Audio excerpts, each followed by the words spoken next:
All right, we're on live.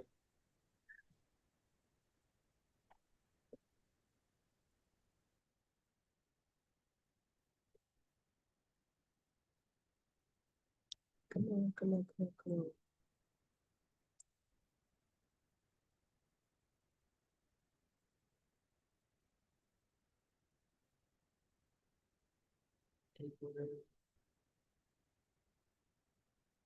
Let's see here.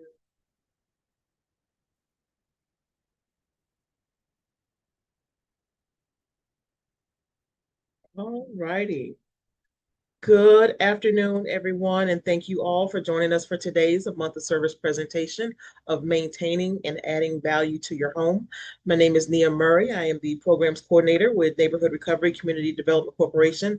And on behalf of the A Month of Service collaboration, I want to welcome you all and thank you all for joining us and either returning or joining us for the first time for our presentation. I just want to kind of real quick give you a little history or a little rundown and introduce who all of our partners are.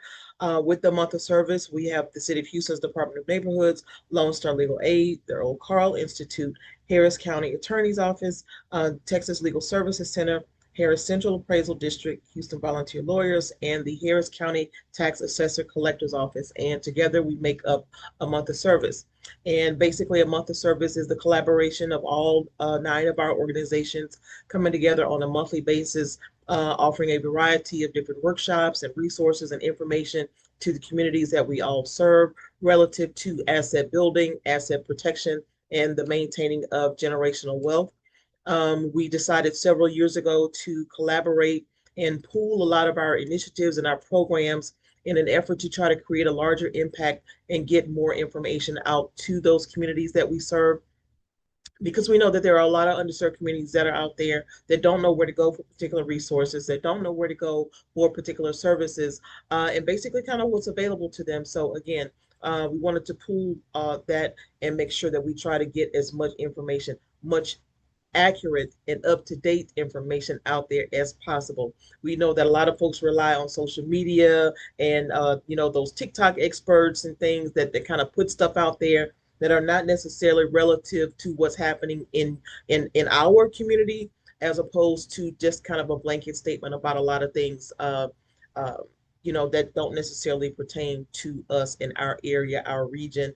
And things like home maintenance are important, but it's also according to the region that you actually stay in. So certain tips that you would do for, a place that's in New York or in California is not relative to the weather pattern and the conditions that we have here in Texas. So we want to make sure that you guys are doing and receiving the information about maintaining your home, what can actually add value to your home if you're in the area, or if you're looking into renovations and updates and upgrade. But as a homeowner, what can preserve, what can help with the simple maintenance that can help with the longevity of your property and things like that. So we wanted to make sure that we have area experts in the field where in their profession that can give you this information. So we have presenters today. We have Mr. Clifford Joe with GI Inspections, who will be joining us in just a little bit. And we also have Ms. Nikki Collins with Keys Real Estate Services, who is a licensed appraiser, who's going to be providing a great deal of information for you guys. So this is your opportunity to ask questions of these particular experts,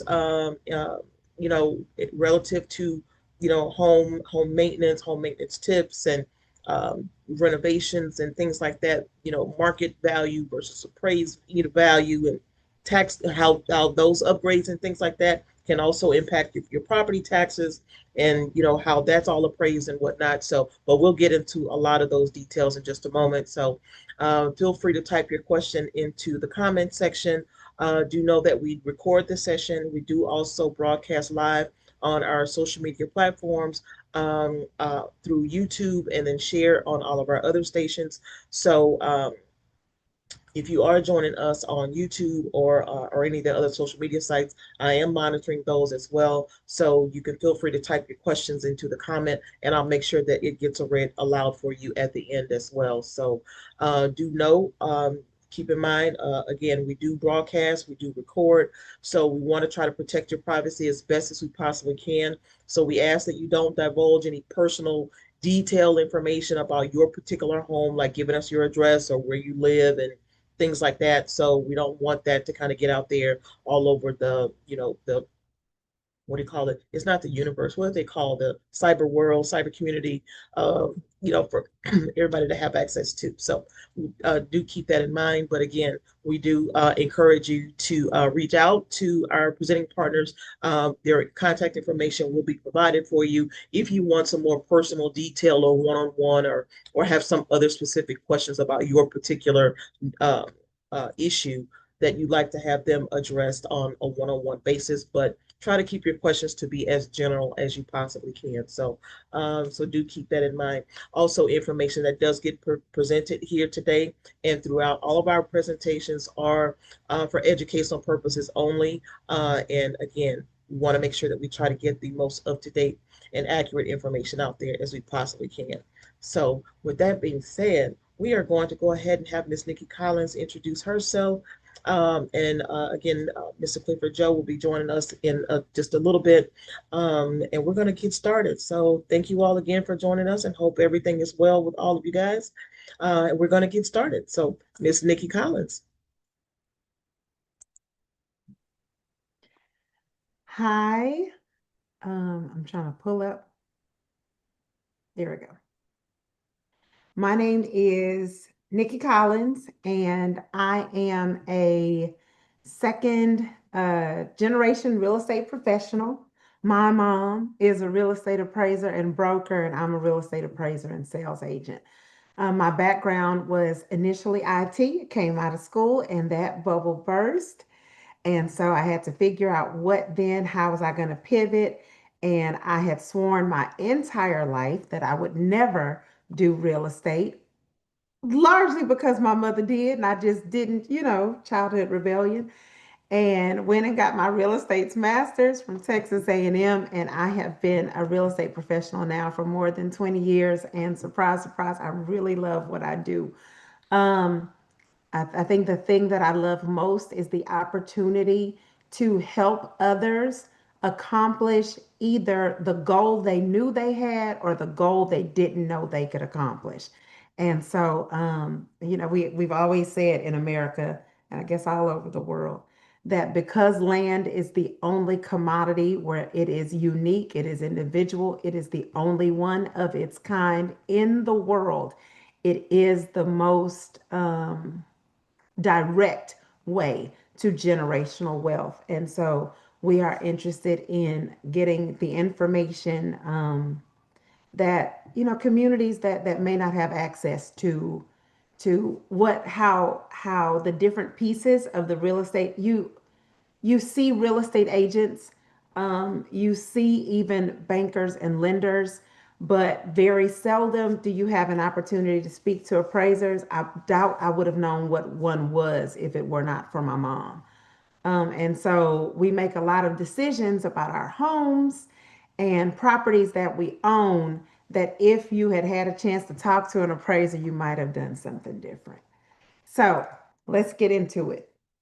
The question that you ask with anything that is going to function as an investment, be it land, be it investing in a business, no matter what it is, the question is, what is the return? And so we're going to look at ROI. We're going to look at the difference between cost and value. We're going to talk about the difference between pecuniary value and personal value. And that's going to become I typically tell homeowners that. So, are you looking with dollars or looking with your heart? So, we'll get into what those two different things mean. So, what is return on investment? Return on investment measures the profit you have made or could have made on an investment. So, how do we make this simplified? Um, I have a widget, and the widget costs me $1 to make. I am able to sell this widget in the open market for $1.20. That's a 20% return on investment. I put 100 in, I got 120 out. 20 is in it. it's always easier if I use a dollar because that 100 makes it real easy to get those percentages. So that's a 20% return on investment. I can feel good about that. I really feel like my money worked in my favor if I sell, five of these, and for the $5 I spent, I get a whole dollar back. I really feel like I made a good investment. So, in that illustration, we also had an opportunity to see the difference between cost and value. Cost and value is an area where a lot of owners get, for lack of a better phrase, their feelings hurt because you'll have a seller and the seller will be angry with the appraiser. I have an appraisal right now that I need to go and I guess just expound further on this particular issue because the seller was saying, you appraise the property for this, but I put in new windows and I put on a roof and I put in, a new dishwasher. And surely that should mean, I spent X amount of dollars. So that should have increased my value also by X amount of dollars. That's not necessarily true. Oftentimes you will see what we saw in the previous example, that we spent a dollar, that was the cost, that we were able to sell it for $1.20. That was the value on the open market. Because how you feel about what you spent makes no difference when we are comparing what's happening with money in the open market. And when you sell a property, when you buy a property, what you want to make sure of is that that price point makes sense in the open market, particularly on the buyer side. The seller does not mind you paying a lot more than what you should. And, the buyer doesn't mind paying a lot less, which is why you want to make both parties should be really sure that they understand this cost versus value issue. Now, when we're looking at value, we mentioned briefly two different types of value. One was pecuniary and one was personal. Let's talk about the difference between those. Pecuniary, very easy to measure. It is dollars and cents. I made this for a dollar. I sold it for $1.20. The value to me was 20 cents. That's super easy. Personal value, however, is qualitative, not quantitative. And it is typically it's the ooey gooey value of a thing. And so it is the I had a cabbage patch when I was a little girl, and I love that cabbage patch because my mama gave me that cabbage patch. It was the first doll she ever gave me. And now I'm on eBay and I'm buying a cabbage patch for $125 when that cabbage patch my mama got me cost 15 way back in the day.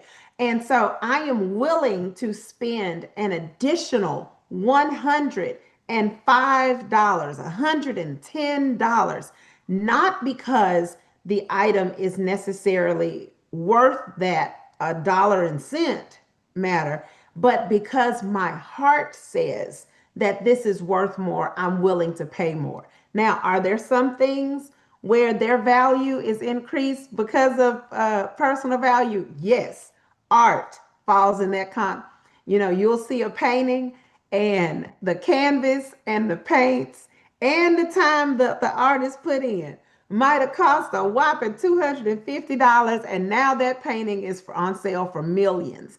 But it's on sale for millions based on things that you always can't measure by dollars, right? The reputation of the artist, the education, how well that particular artist's work has done in the marketplace.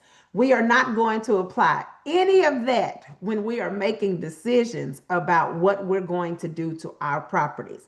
We're going to do our best in most instances to apply pecuniary value to this situation. Now, so what are some of the things that can affect our return on investment? Well, we've seen, I guess, over these last years, as we've tried to correct the rising inflation, that the cost of money had gotten ridiculously expensive. During the pandemic, because there was so little commerce happening, people were in their homes, they were, concerned about going anywhere, and what was happening was nothing was moving, right? No one was buying homes, no one was buying cars. So what the government did to help to spur us back to our consumer field ways was to bring down the cost of money, and they bring down the cost of money by how they move the interest rates. So money was cheap. We people were working less, especially if you were gig workers, if you were a contractor, construction, because everyone was in. So labor was extremely inexpensive. If they're not building, materials extremely inexpensive. Well, the return on investment, if you had done your project at the beginning of 2020 or the beginning of the pandemic when everybody was afraid, right now you would be looking at return on investment numbers that are just beyond all logic and reason that we have seen in this market before. Why? Because to correct all of that extra money that flooded into the economy, they had to raise the interest rate, which made it more expensive for the average user to buy money, to borrow money. And that expense goes all the way down the supply chain. The person who cuts the log, it costs them more to get the loan to pay their people. Well, they pass that expense on to the person who's going to buy the logs, and they pass that expense on, and the expense gets passed all the way down the line until you get to the homeowner who's getting ready to do a renovation, or the person who's looking to purchase in the market, because everything just becomes more expensive. Now, I said a lot about what money costs, and it's important because we talk about the open market, but the market can present itself in different ways. The ways that we talk about a market presenting itself is in whether it's a seller's market or a buyer's market. So when we talk about what's happening with the interest rates and the cost of money, if money is cheap, we can all get some, right? And if everybody has money, if everybody is liquid, and we can all go and we can shop hard, in a minute, you're going to run out of product, right? Because there's only so much. We already talked about land. You can't destroy it. You can't create it. It is unique. And so, that being the case, there's only so much available for purchase. So, if everyone has the means to purchase, what we do to hedge against that is we raise those prices, right? So now the seller is benefiting not from money being, not from their cost being so expensive that they need to raise the price, but now it's just demand is so great that I can increase the price, right? So, and that's what we began to see through a lot of markets throughout the country was, and especially here, in my opinion, especially as people looked and they were like, oh, it's so cheap to live there. Let me just go buy something out there. And they ran our numbers, far beyond what any real estate professional would have said was reasonable for that similar time frame. And because there was so much money and there were so many buyers and they were vying for the same properties, sellers were able to essentially decide how that deal was going to go. Whereas you would say, well, I really like a white kitchen, and you would have a seller in a buyer's market. The seller would say, let me paint that kitchen for you. In a seller's market, the seller says, well, okay, well, this must not be the house for you. And they will move on to the next person, because there is a next person, because there is lots of money in the market. So when you have a seller's market, there are lots of buyers because money is less expensive, but there's still only the same amount of property available for sale. What happens in that case is the seller's return on investment increases, the buyer's return on investment typically decreases, and the seller is happy and buyers are sad. Okay. Now let's look at the inverse. We're currently in quite a bit of a buyer's market. They're trying to ease it a little bit, but I'm not sure how much they can ease it without kicking inflation up again, right? So what's happening right now is you may be able to qualify. You may be able to get funding to purchase, right? And the rates are not 2 and 3%, because just don't look for that again. These really are what normal rates look like. It's so funny to me. People like, rates are so high. Well, 4 and 5% is kind of average. It's kind of normal.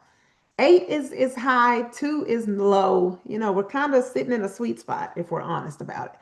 So in this buyer's market, the interest rates are higher, right? So prices are also higher.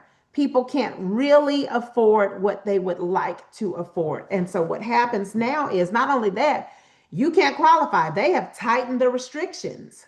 They have tightened the requirements for getting funding. So it's harder to even get the funding. And so we have fewer people in the buyer's pool. What that does with the same amount of properties available for sale is now the buyer can be more discretionary in their purchasing. Now, that buyer who wanted a white kitchen, if you want to sell your house, you know what I advise you to do? Paint that kitchen white. Unless you have the time to wait and hope that another serious buyer will come along. And so in this instance, money is more expensive. There tends to be more inventory in the market because things are not moving as quickly as they normally would, and prices as a result will begin to come down. Are they coming down right now as quickly as we would like? No. Are they probably going to come down as much as we would like? Probably not. But at least we're beginning to ease out of some of what we had gotten ourselves into previously. So, the impact on return if you're in a buyer's market. The buyer has a better opportunity to have a higher return of investment at that point than the seller, because the seller may be willing to make concessions. The mortgage broker may be willing to give up a few points. There are just some things that happen when properties aren't moving because money is expensive and buyers are scarce. So now we've decided that we own this property, or we're looking to own a property. We're trying to decide what we're going to do with it in terms of appreciate getting some kind of appreciation out of this property. Here are the things that I want you to consider. The first thing is, how long will you own the property? How long will you own the property becomes real important in terms of the pecuniary versus the personal. If you're not going to be in this property very long, do not make a lot of changes that are just for you. This is really what I like. I really love a neon orange sitting room. Don't do that unless you're prepared to eat that cost, right? Because you're going to have to neutralize that thing if you want to sell it at the end of whatever your holding period is. My husband was in the military.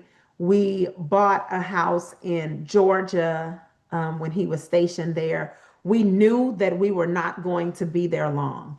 And so it was the blandest house. It was just, we kept it just as simple as we could because we knew that within the next 2 to 3 years, we were going to have to pack up and go elsewhere.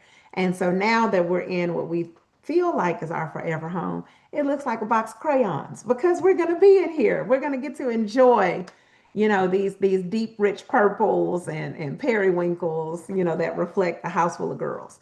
And so those are the kind of things you can do when you know that you're going to be there a little longer, and you may want to consider whether it is worth the expense of having to change something that is supremely personal when you're no longer using the property. The second thing I want you to consider is this a homestead property or your investment property? Because not everybody that's looking to make these changes are looking to make them in changes make these changes in properties that they own for personal use.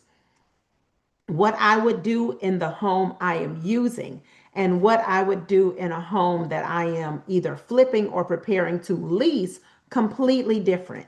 I would want to make sure it's sturdy, it's usable, and it's going to provide me the greatest return on my investment. Sometimes the return on my investment in my personal home is just the ooey gooey. I know this is illogical, but it makes me feel better just to have it. You know, with everything going on in the power grid, I'm when we got out of the military, I'm back in my childhood home, and that's come to our family. And we have never, in the 40 years that our family has owned this home, we've never been without power more than 3 or 4 hours at the most. And if it was 3 or 4 hours, it was like a transformer blew. It wasn't like a storm caused something. But after watching things that were happening, we were like, we need a generator, right? And so we've had this generator. The generator has run a sum total of 15 minutes. 15, but I just feel good knowing it's out there. So it's okay to do the thing that you just feel good knowing it's out there if it's your homestead property and you know that you're going to have the opportunity to enjoy it, or you are willing to give up that return on that investment, or sometimes have a negative return on investment. I'm never going to see this money back, and it's okay. So that's a will you enjoy the fruits of your labor? That's always, that question when you're making those changes that may not be appealing on the grand spectrum.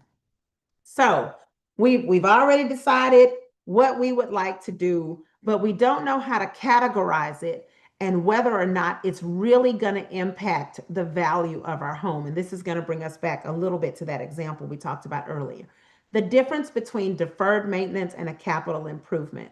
I can't remember, I think it was Clifford, Joe, she said it's going to come on and talk about maintaining your home, and that really becomes the foundation of whether or not this is deferred maintenance or capital improvement. Deferred maintenance are those things that keep your property meeting the status quo, right? For homes of a certain age, you expect to see this kind of flooring. You expect it in this particular area of the country. We expect air conditioning.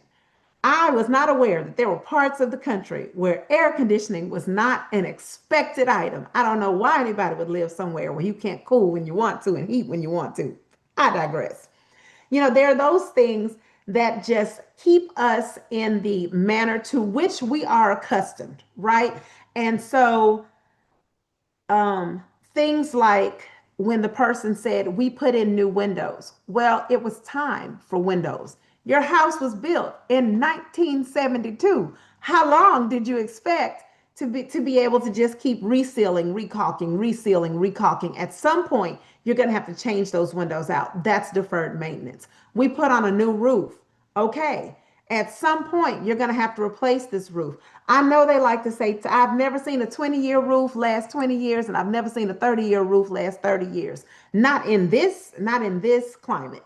And so at some point, just the maintenance that you need to do, it's deferred. You've been putting it off because, it didn't need to be done initially. But at some point in that maintenance schedule, you're going to have to do the work, right? And so those things are part of deferred maintenance, just to keep it like it was.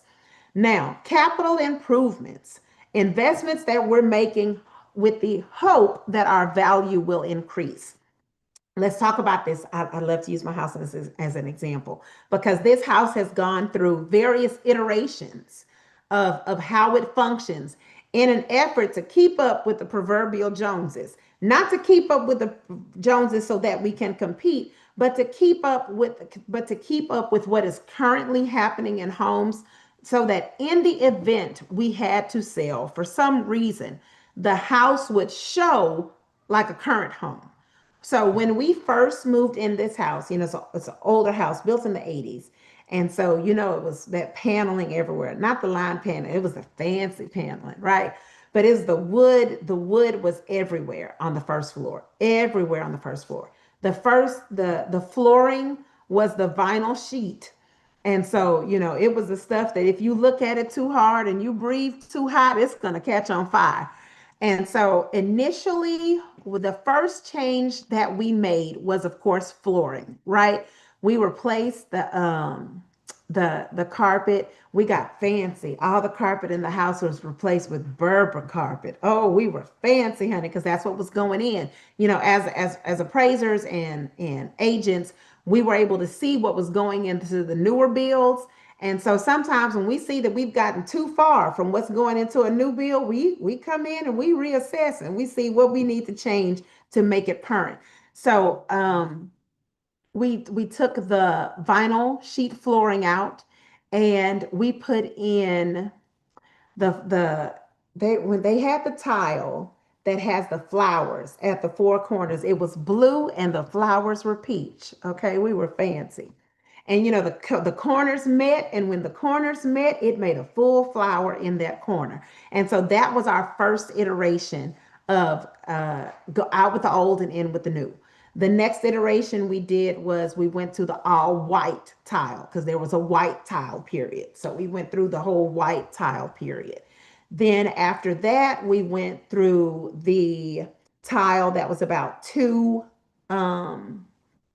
feet long and 4 inches wide. And it if you were completely clueless about what real wood floors look like, you would say, yes, that floor looks like wood. So it was when they were first dabbling into tile that looks like wood. And then the current iteration where we are now on the first floor is the 4 to 6 foot long plank that's like a foot in width. And these things really do look like wood.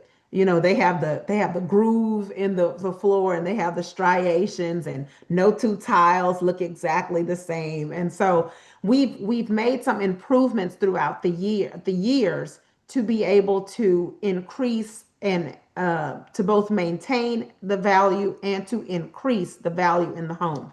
Right now, they use the smart thermostats.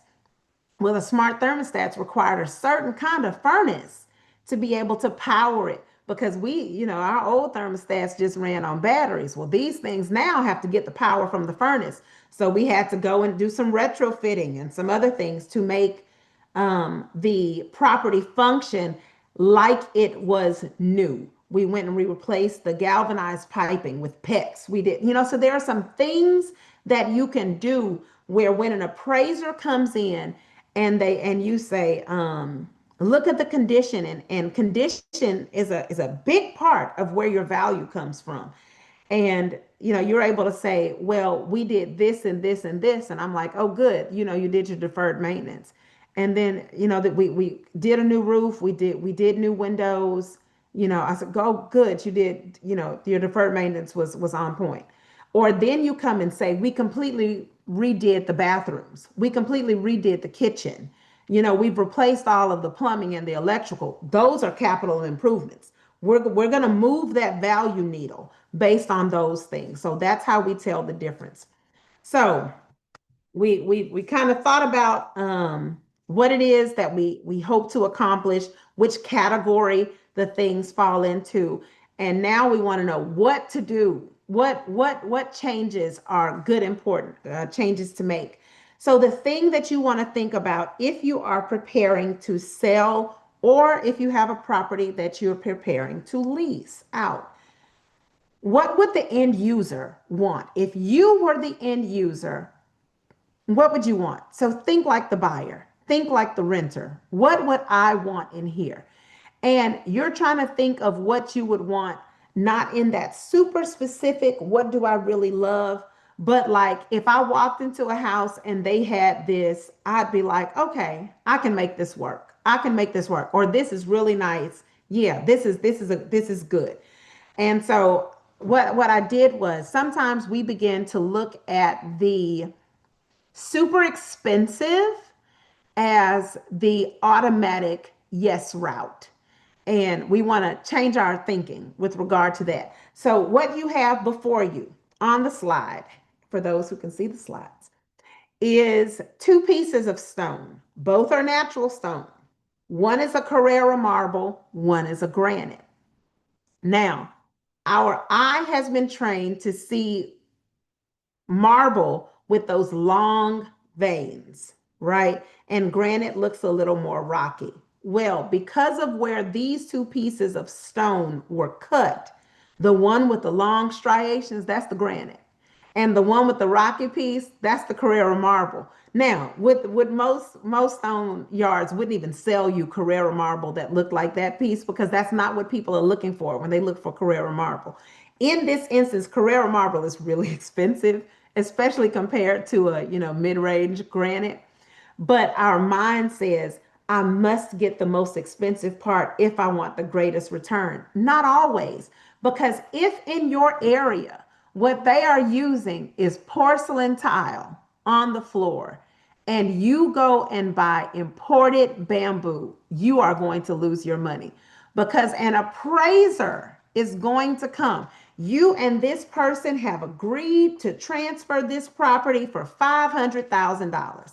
Nothing in your area has sold for more than 425, but you are counting on this $75,000 worth of extra special stuff you've put in the house making the valuation difference. It will not. The appraiser will simply come and say that the home has been over improved. It is in marvelous condition, but it is only worth 440. We'll give you 15,000 maybe. Sometimes they'll say 425. But we don't get to just make up what something should be worth based on how we feel. Even as appraisers, so let's go to think like an appraiser. Even as an appraiser, if I can see, I can, if you've been doing something long enough, you can see when trends are getting ready to shift. I can see that we are getting ready to trend, to switch into an upward trend. I still can't do it because we have to appraise based on historical data. What has actually happened, not what do we think will happen. And so we always want to be careful when we make changes to keep it into the framework of what's happening in the homes around me. If I want to sell my property and I want the best bang for my buck, and every property in the that's selling in the neighborhood has granite countertops and hardwood floors or luxury vinyl plank throughout, and I still have vinyl sheet flooring and a laminate countertop, it's never going to do what I would hope that it would do. We'll say, well, our neighbor sold their house for blah blah blah amount of dollars. Why am I only able to sell my house for blah blah blah amount of dollars? Well, how do you compare in terms of what you both have done with your homes? And then we talked about quality over quantity. It's not how much you spent, it's just about how well it fits within what's happening in your neighborhood. We talked about not improve. We don't want to over improve. We also don't want to not do enough. We don't, if we are a granite neighborhood or a stone countertop neighborhood, we do not care that you have put in these lovely new laminate. I mean, it's the fanciest laminate product you can buy.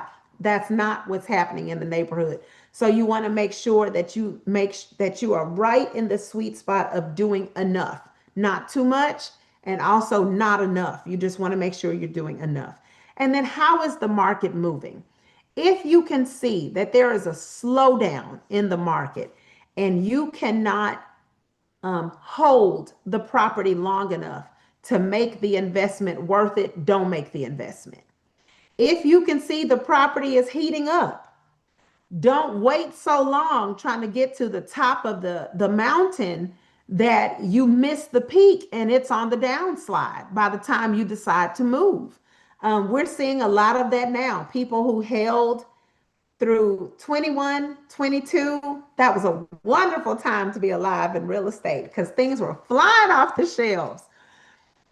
It wasn't a wonderful time to buy. It wasn't a wonderful time to buy, but it was great to be an appraiser or a broker because it was a lot of activity. But you had people who waited and they waited until like 24, 25. I haven't really seen what's happening in the top of this year quite yet, but they waited, trying to wait and see just how far was the market going to peak, and the market had already peaked.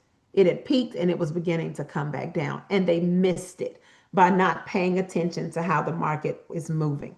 So I always recommend, if you're going to be really playing in the real estate markets, get a professional to help you and make sure they really have been doing it long enough to know what they're doing.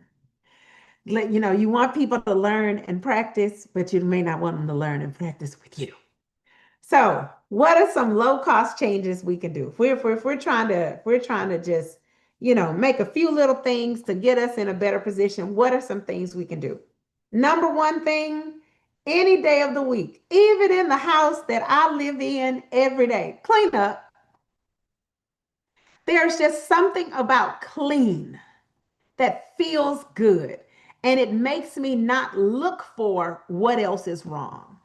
If I walk into a space as an appraiser and I have to literally convince my mind, focus on condition, not the stuff, right? And sometimes you can't see the condition for the stuff. So now I'm making assumptions. You don't want me to make assumptions. You want me to see what is present. And so you want to have, and you don't want the buyer to make assumptions. If the buyer comes in and there are smudges on the wall and there are holes in the sheetrock and holes in the door, if you didn't take care of these things that are easily seen, then surely you didn't deal with the ramifications of the leak that you had in your bathroom. That's just the way the human mind works. If you haven't done the simple things, surely you've not done the difficult things. So clean up. If there are places that need painting, do the painting. If there are some damaged or stained things that we can do a quick replacement or repair of, let's do those things. Those things aren't as expensive as doing a complete renovation, but they can brighten and bring fresh life into a space. Now, we've done the easy thing. How do we really move this needle? In the appraisal, if I'm doing a residential appraisal for the lending purposes, we use a form. In that form, they ask us to grade the condition of the property, and it's a 1 to 6 level grade, C1, C2, 3 C, through C6. And the only rooms they ask you about in the entire condition section is how long ago or how recently were the kitchen and bathrooms renovated and or updated, or has it not been done at all? Literally the only two places in the house it'll ask you about. And so people will say, well, I painted the whole house. Great. The kitchen is still from 1972. I replaced the flooring. Fine. You still need a wrench to, turn the stove on. And so if you really are trying to make a big investment in that where you may have an opportunity, and I always say may because there are no guarantees in this, but where you have the greatest opportunity to see increased return on investment, it is in kitchens and bathrooms. And then floor and decor. We talked about that a little bit. Just because you like to live in a crayon box doesn't mean that the place should reflect a crayon box. One of the things we say, if we're getting ready to list something, we'll walk in and we'll say, so how much did you put aside for painting? Because we're going to have to do something about this. And so you want to make sure that you haven't made it so personalized that it is no longer appealing in the market. So now we're going to get into the little messy part. Is it worth it? Because these are the things that people are selling us in droves with the promise that it is going to just make our values go through the roof. And as an appraiser, we're gonna look at each of these in turn. Solar panels. So we are still oil and gas country, right? We burn petrol at ridiculous amounts. We use way more than our fair share. America uses more than its fair shares, and Texas uses the bulk of that. And so, if you are getting solar panels for your own comfort, fine. If you are getting solar panels to do anything with regard to your value, you will more than likely not see it back. The other thing I want you to consider about solar panels is the cost of the panels themselves. There have been lots of instances where I'm doing appraisals where people are selling their home and they're still in these contracts for these solar panels that they installed, and the buyer's lender will not let the buyer purchase that home unless the seller pays those solar panels off in full. And so it could become a hindrance to you being able to sell your property because, the lender will not be second. And if they transfer that home with an active lien, the active lien takes first position, and the lender will not take second position to anybody else. They will, it will be the requirement that their money is the most important. And so be very careful with the purchase of solar panels. Generators. I have one. I think they are a sound investment for your own personal comfort and ease of mind. It is not going to, we reference them, we acknowledge that they are present, but it isn't necessarily going to do, if you spent $15,000 on a generator, it's not going to be reflected in your appraised value in that way. Swimming pools. Do you enjoy swimming? It's another one of those things. How long will you be there to enjoy it? I have a pool. We love it. I have 6 children, and so it makes my summer times real easy because I can just put them in the backyard and let them go for what they know. But if you are doing it as an investment vehicle, it is not. For 2 reasons. One, every purchaser doesn't want a pool. Even though we're in hot as heck Houston, Texas, not all purchasers want pools. They are an insurance liability.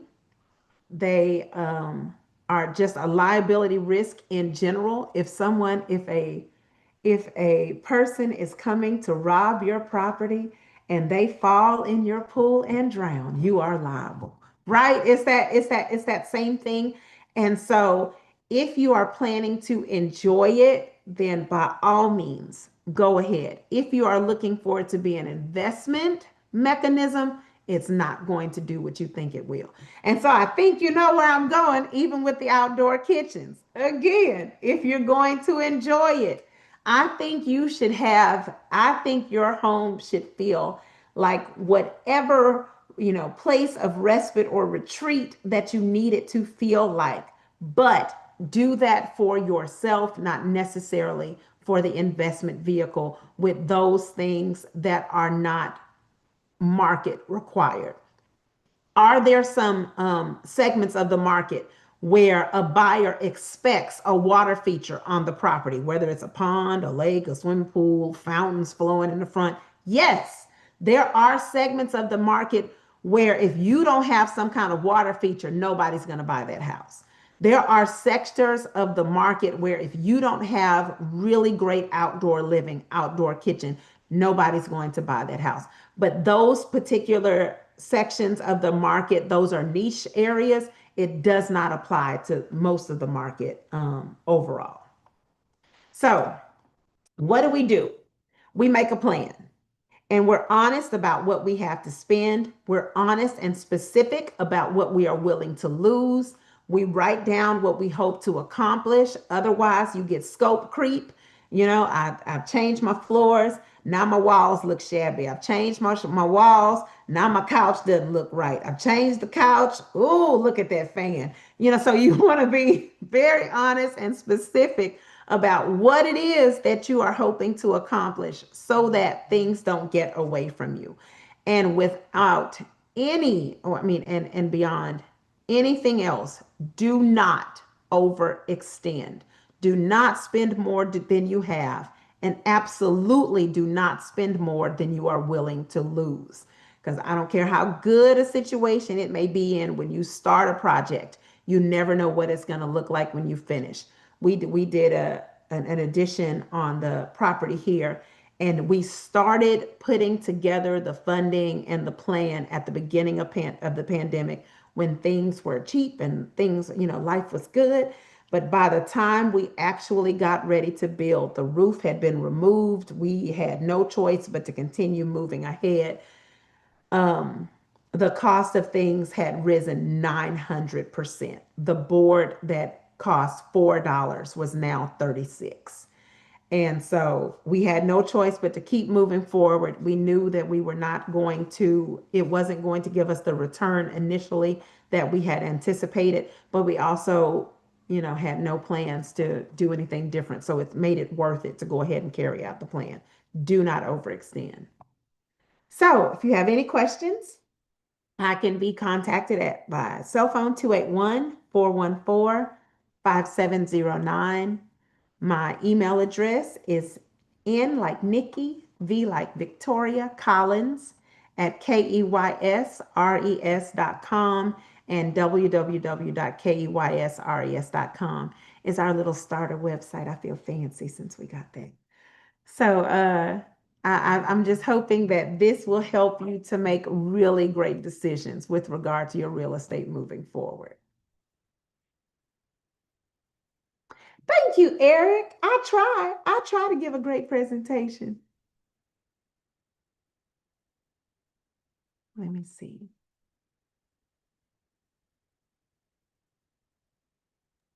Trying to Okay. log back on here. Sorry, I Okay.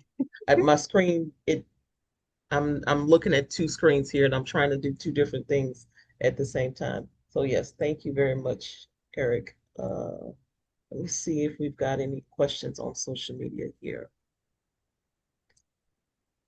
And I do not. Okay, well, somebody had the question about the generators, but you already answered that.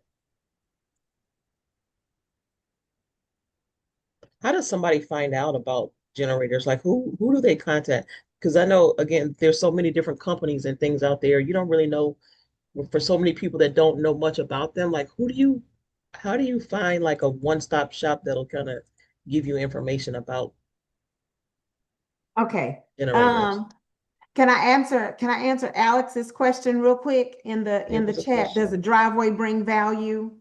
Okay. So, okay, so this is the part I didn't mention, and I probably should have.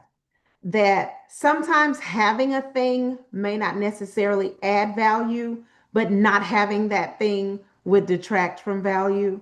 So if you're in a subdivision where everybody has, or one, if you're in a subdivision, you're going to have some HOA rules, right? In most cases, where they're going to require certain things. But if a driveway is normal or typical and you don't have one, then what might happen in that instance is you would lose your appeal in the market. So it wouldn't necessarily bring your value down, but it may make it where you wouldn't have the opportunity to participate in the market the way you would like to. And with regard to the generator question, so we had the lovely, so we general contract, and we decided that we weren't going to general contract our generator because we had not done it before. So we had brought in a company to do the generator. They did not, I think you know about this, didn't, don't you? But they did not file like the permits and stuff with the city of Missouri City. And so CenterPoint came and turned off the power so that they could connect all of the things.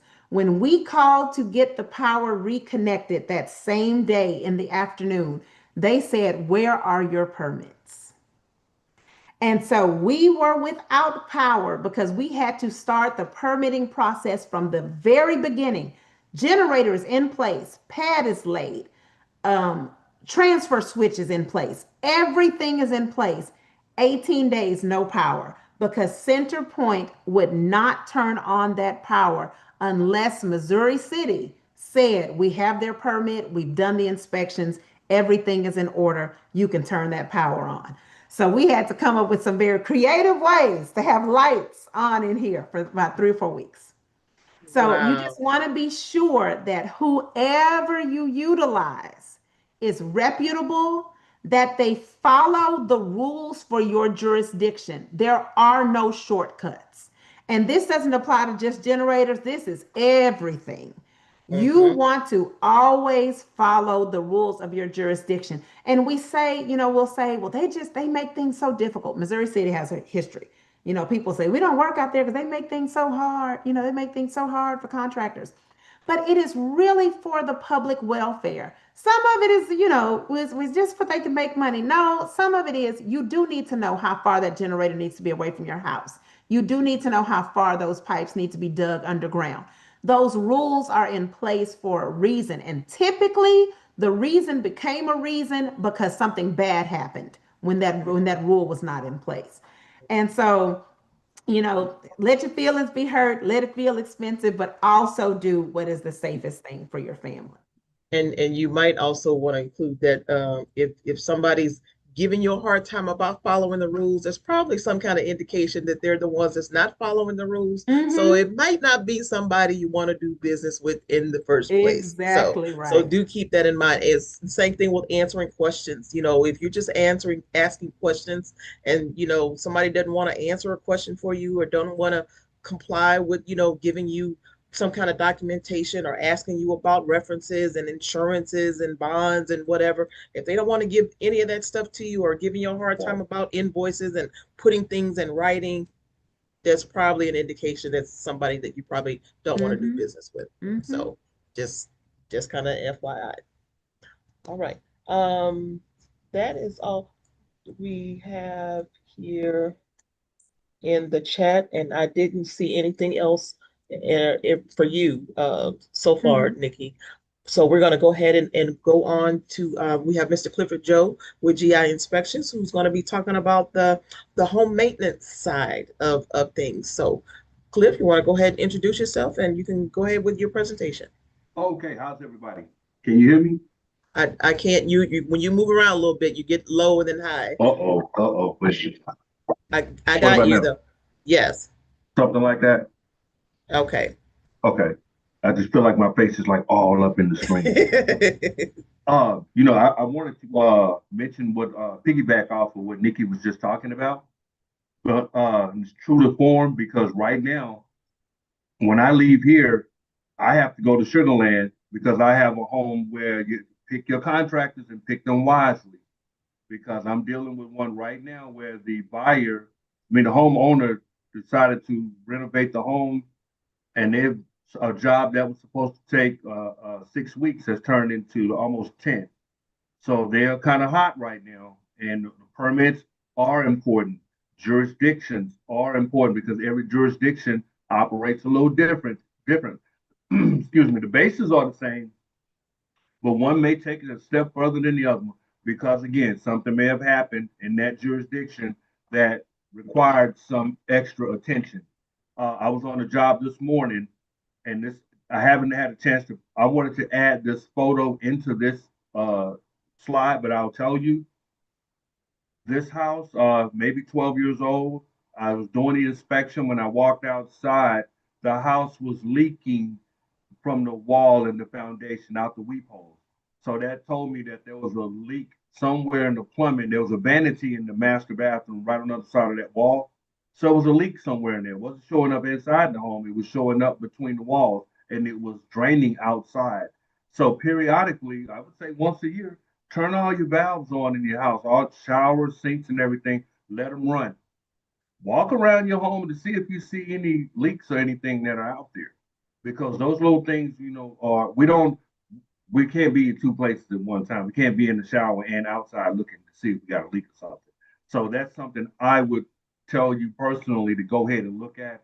So now I'm gonna go ahead and get cranking on this presentation, and we're gonna go from here. Um, a little bit about me. Uh, I'm an Army veteran, combat Army veteran. I did 2 tours in Iraq, 1991, and then I went again in 2005. I've been an inspector since 2009. I'm also a real estate salesperson, but I really don't practice the real estate thing. I'm an HVAC technician, project manager, drone operator. I'm a master inspector, and I'm also an international code council member. That code council is coming into play right now because a lot of the builders are not following code. So I thought it would be a good idea to start studying code in depth because it's starting to help me out in what I do. I want to go into the maintenance of the home is extremely important. Poorly maintained homes, deferred maintenance, and even the use of unqualified tradesmen can lead to costly repairs over time. And trust me, they do. They do lead to costly repairs over time. So if I were you, I would take a picture of this page real quick. Just that line. The unqualified tradesmen can lead to costly repairs over time. They do. Cliff, Cliff, you're not sharing the screen. So if there's something there we're supposed to see, we can't see it. Okay, I am so. Do you give me the hold up, let Yeah, me back. your calls. Okay, let me escape here. Did you give me the permission to share? Yes. Okay, why aren't you seeing me? I am. You're in Zoom and hit the green share button on the Zoom screen. Let's go here. Back in Zoom. Why am I not seeing the green button anymore? Been seeing that. It's, There we go. There we go. There we go. There we go. Boom. Are you seeing me now? it's coming up. Yep. All righty. So let me now go here. Can you still see me? Yes, sir. Okay. That's where, so we're gonna back up. Okay. This is what I was, can you see the maintenance of the home? Are you able to see that? Yes. Okay, great. So when we talk about maintenance of a home, as I stated before, uh, deferred maintenance and even the use of unqualified tradesmen can lead to costly repairs over time. That is so correct. You can end up paying far more than what you intended on doing. I will ask anyone, and I'll piggyback off of what Nikki stated. When someone's coming in to do a work on your home, that's out of your scope, that you don't know how to really go and do that job thoroughly yourself, ask for documentation such as licenses, insurance, bond, how long they've been doing it. Even ask for references if they can give them to you. Do they have a website? Ask for those things, something that you could see while you're shopping around for the person who's going to be doing the job. Um, I will say this too. Sometimes it's not a good idea to use family. I'm just saying. Sometimes not a good idea to use family. Today we're going to go over 5 key areas of a home as well as a few others that need regular maintenance care. And if you have a question, just Nia can see it. She'll just chime in and let me know. The key areas I really want to talk about are the roof, foundation, the plumbing, electrical, the HVAC system, and the drainage. Drainage of a home, if you have poor drainage around your home or even with plumbing, that can result in some costly repairs, and you end up with a lot of damaged damaged material, such as framing members get damaged, foundation repairs, especially if it floods. If your area around your home is constantly flooding when it rains, you'll end up with a foundation problem. Uh, if you could see this, get a photo of it because seasonal maintenance, if you could see this sheet, get a photo of it. As a matter of fact, if you're in this class, you're going to get a copy of a maintenance book. Nia is going to send it to you. It's my maintenance book. Use it as a guide to help you when you're doing some repairs on your home. Sometimes if these repairs are just out of your scope, I would not recommend doing them. Just hire someone. But if you're reading the book, you'll get understanding, a fundamental understanding of how the repairs should be done. So if someone's to come out and start working on your home, you'll know what they're supposed to be doing and what they're not supposed to be doing. So I would get an image of that. But again, Nia's going to send it to you. But seasonal maintenance is the practice of performing specific tasks at home, beginning at each season to ensure your home is in good condition and to prevent potential issues and maintain its value. You'll be surprised at how much your home can retain its value when you can document and show that you have maintained your home. I've seen homes that go out on the market and go and do the inspection, and some of the repairs that could have been done that may have cost total $700 end up costing the homeowner maybe 2 or 3 thousand because now they got to knock that off the price. So little things like that, maintaining your home makes a big difference. That was just a number I'm throwing out there, but it shows when you don't take care of the home. Home maintenance, most home maintenance tasks can be done by the homeowner, such as cutting the grass, changing out your air filters, testing your smoke alarms, and even keeping your windows clean. But I want to focus on some issues that may require the help of a professional, and even when what look like may happen if the work is done incorrectly. This is a photo of a roof repair. And this picture, a spray sealant was used as a roof repair. The proper way to repair this is to replace the boot flashing. The area will leak again. Also note the roof repair is not a permanent fix. So I want to back up a bit when I say a roof repair is not a permanent fix. It's never a permanent fix because when you start making repairs on a roof, there's either been some type of impact damage like high winds, tree branches, or the roof is just aging out. So at some point, that area may leak again, or the area adjacent to that repair may start to leak. So the things that you should consider. Also, like with this image, that's not a professional repair job. That's somebody just got on the roof and did a bum repair. It's probably going to start leaking again. I'm pretty sure if they never done anything to it, it's leaking now. Usually a poor repair will start showing up again on a roof in about 30, 40 days. So it's something to consider with the roof. Roof flashings, and you can see where the arrow is pointing at. You see how warped the flashing is? See, when you're looking at the roof flashings like this and they're lifted and warped like this, water gets under there. Water gets under there, it starts to touch the decking. If it gets to the decking, now you're going to have, moisture problems. You get moisture problems, now you're going to have pest problems. So then these, if you don't paint them on your flashings, if you don't paint those, they will corrode and they will rust.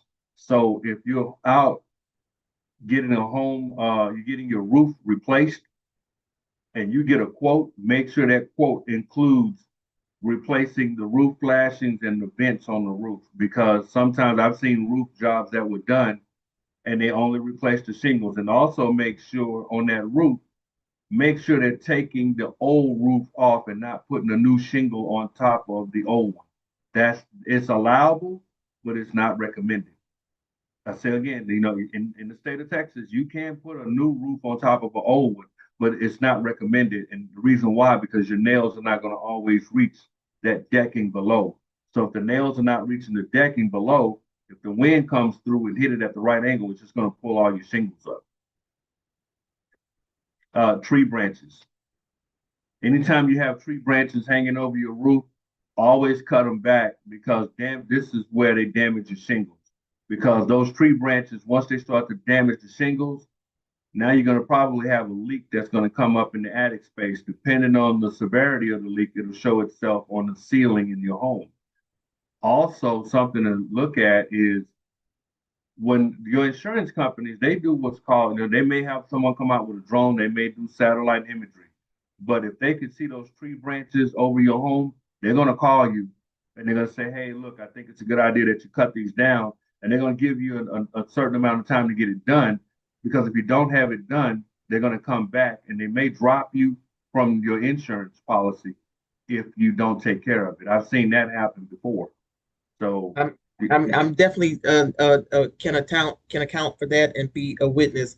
They didn't call me. They sent me a letter and basically said that I had 3 weeks, that I had to get somebody to come out, or otherwise my insurance would be canceled. So I spent quite a bit of money to get trees replaced from that weren't even touching, not even close to touching. It's just the branches were even just hanging over, taking over. and I had to get the whole trees cut. So yeah.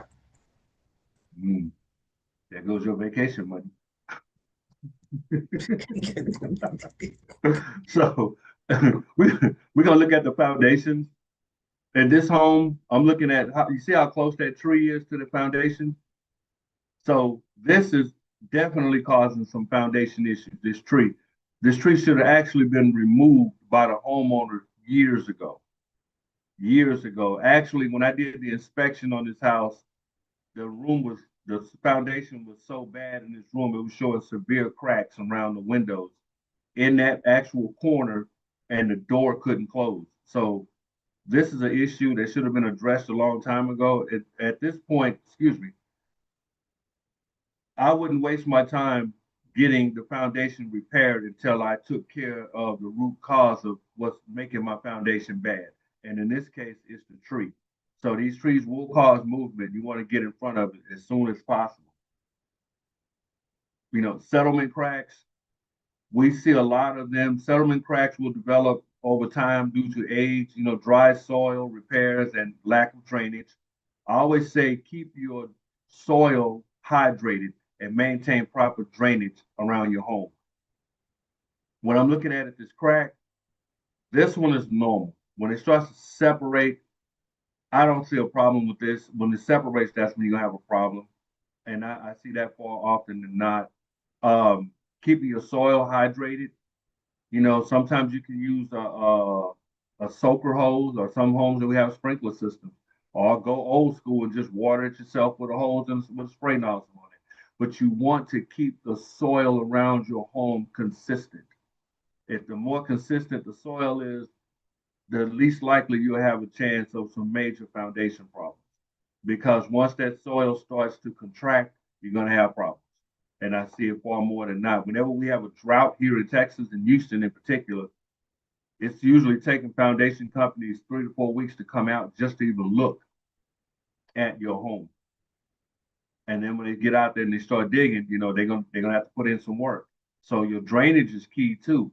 If your house around your home, the drainage is poor around your home, you'll have foundation problems because it's water that's just working its way back towards the foundation. So it's not settling properly. So drainage, and always keep it hydrated, is a good frame of mind to be in when it comes to the drainage around your home. This one, looking at this corner, how it's chipped away. It hadn't fallen off, but eventually that's going to fall. All homes will have chipping at the corners. At some point in time, they're going to have them. This is not a major issue, but it's a cosmetic issue. You want to just go ahead and just resurface this area. I could see where they had done some repairs at some point in time. Always going to happen. You're going just so anytime in the state of Texas, you look at, I've seen $1 million homes and I've seen entry level homes. They all have it. It's the same material they're using. So something to think about when you see a home with the chipping at the corner, just go ahead and resurface that area. Also look at it as a maintenance thing, because yearly you may have to come back and resurface that area. Also, if I see this on an inspection, I have to report it. So if you as a homeowner, you're looking to sell your home and you see this chip on the corner, go ahead and resurface that, because now the inspector, he sees it, he's going to say, yeah, it may have had chipping, but the repair was made. So now that can't be used against you in the event that you're trying to sell your home. Attic framing. If you look from between the two air ducts at the top, and I'm looking at this framing member coming straight down, and you see how it's bowed out, it's bowing out to the right. And that house had major foundation problems. And the foundation problems were bad enough to where it was causing stress on the framing members in the attic. Now, this could have been repaired after they did the foundation repair. I would have made a repair here, but they didn't. Matter of fact, this was an investor. The investor made this repair, and it's not a good repair. I mean, he did some partial repairs on the foundation, had no documentation of it, and again, when professionals come through and do the work, this is not the work of a professional. Anybody come in and work on a system, they'll know this is not good. If I'm looking at this, this framing member, this post bold like that, I would know to go in and make the sister repair where I'm putting 2 pieces on each side once I make the cut to get some sturdiness there. That didn't happen. So at some point, this is going to snap. And when it snaps, it's going to cause the roof, the ridge line on the roof, it's going to start to sink. Um, Attic insulation. Again, this is another home. Go in, look in the attic, no insulation. On the average, you're getting, R19 insulation is usually about 6 inches deep. When you put insulation in your attic, get the right insulation for the home because there's some insulation that's rated for commercial use and not residential use.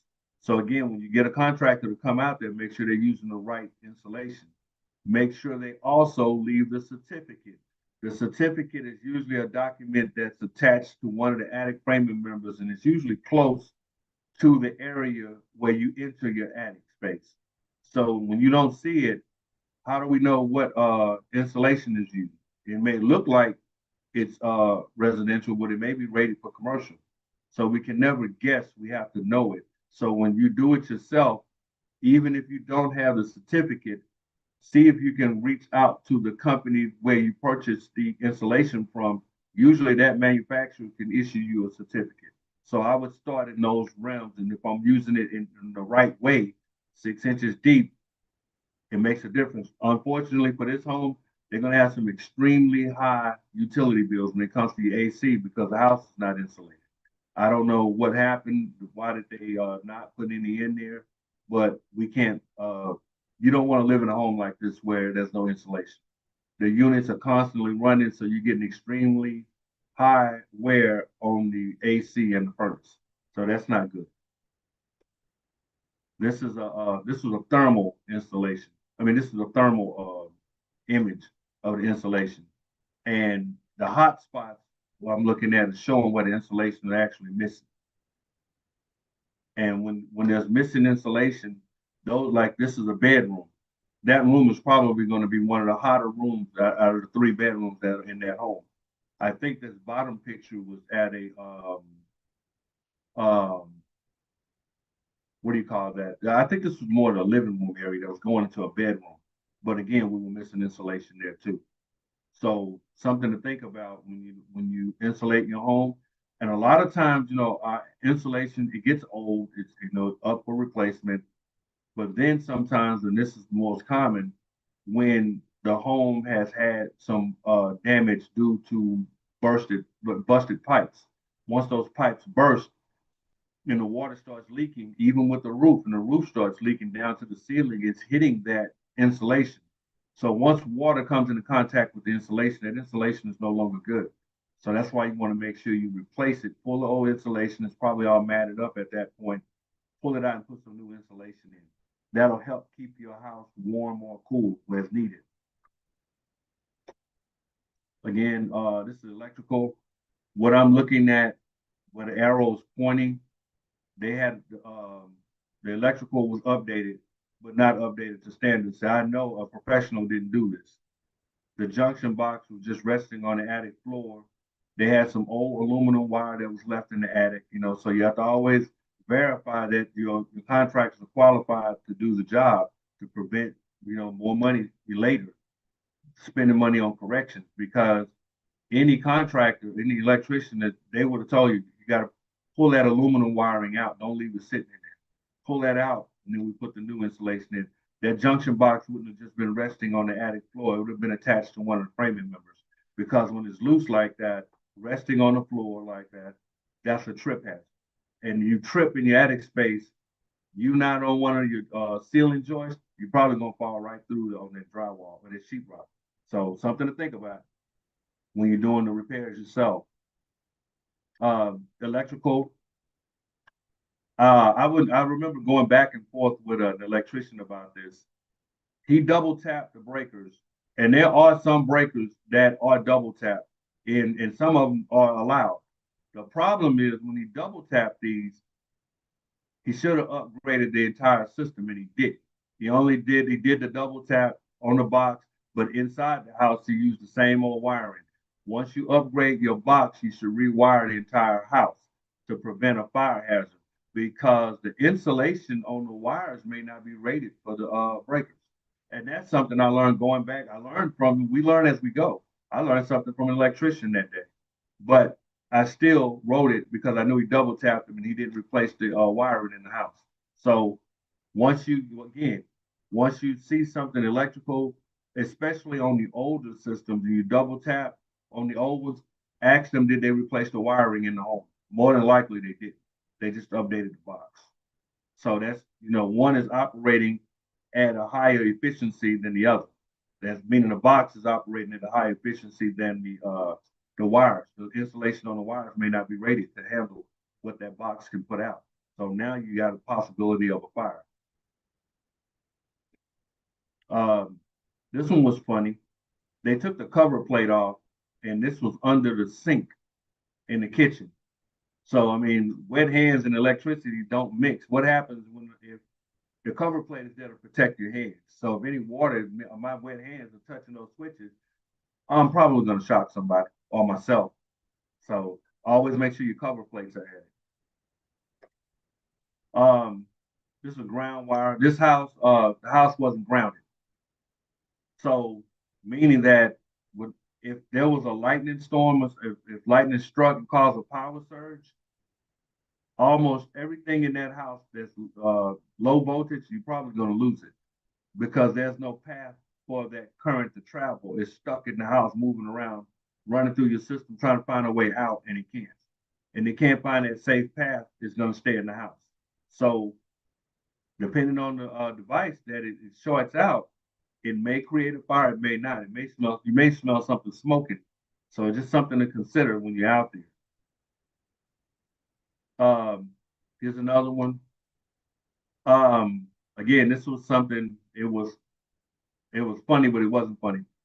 The homeowner had the house, had a plumber, and she kept telling me it was a master plumber who came in and put that water heater in for great looking job, but it had a leak. It had a major leak because if you look below, you can see the black pan that's under there. Well, you put the pan under here for the pan to be, but it doesn't drain.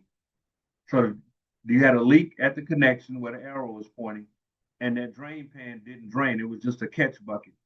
So that meant every so many days somebody had to come up there and empty it. So that's not the work of a qualified plumber. He would have put the drain pan in. He would have ran the drain line outside the home. So these little things that add up. They may have known what they were doing, but it's the little things that get the catch on it later. So that was the issue. As a matter of fact, when I walked in that house, the entire ceiling from the front door to the living room, that was about 8 feet, was almost ready to cave in. It was all soaked, saturated. So I had to go in the attic.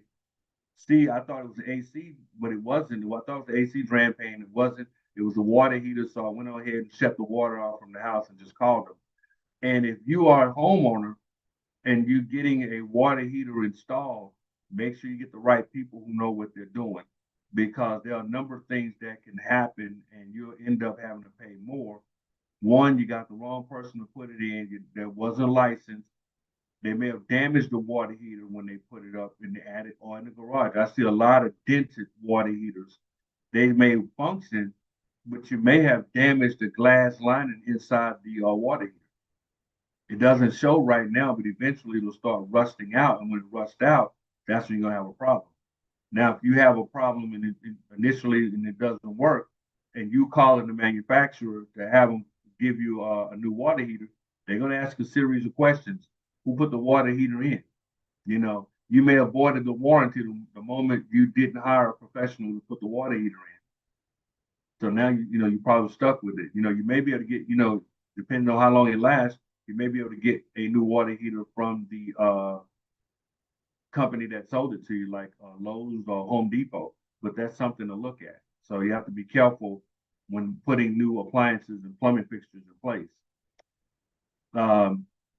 This was a water leak under a sink. The faucet was leaking when it was in use. So that's telling me the valve, we look at our fixtures in the bathrooms, there's a gasket that's in there. And usually when it goes out, when you open that valve, you'll know it'll start leaking. So the easy fix is to go ahead and just replace the fixture. Replace the fixture, you won't have a problem anymore. And they all get old, even our shower heads, they get old. The little rubber gasket inside gets old. You just want to go ahead and pull it out.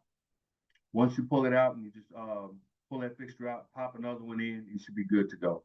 But again, when you do that, make sure you use the right tools because there are tools to make that job real easy, and there are tools to make that job a challenge.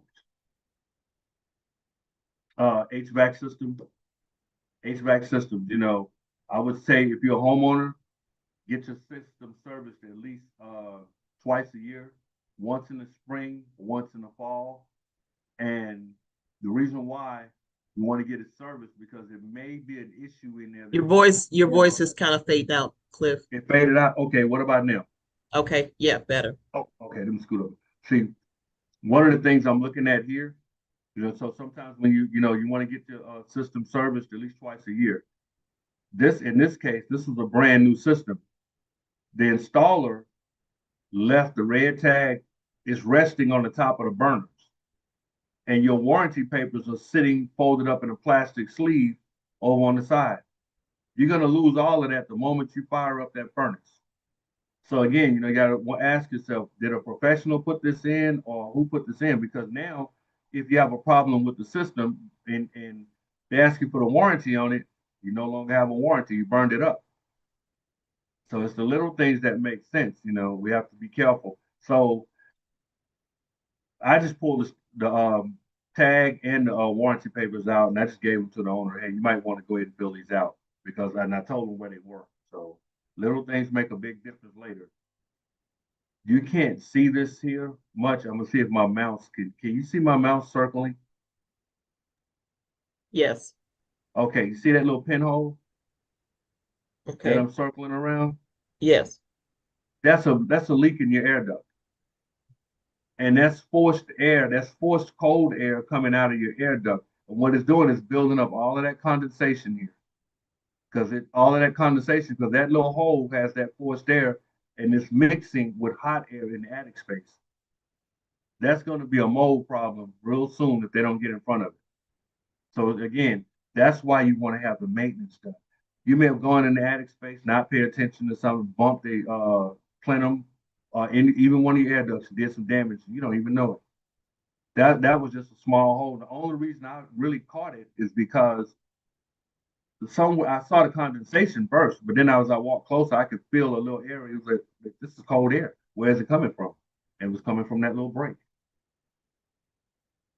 So gutters, always clean your gutters. Always clean your gutters.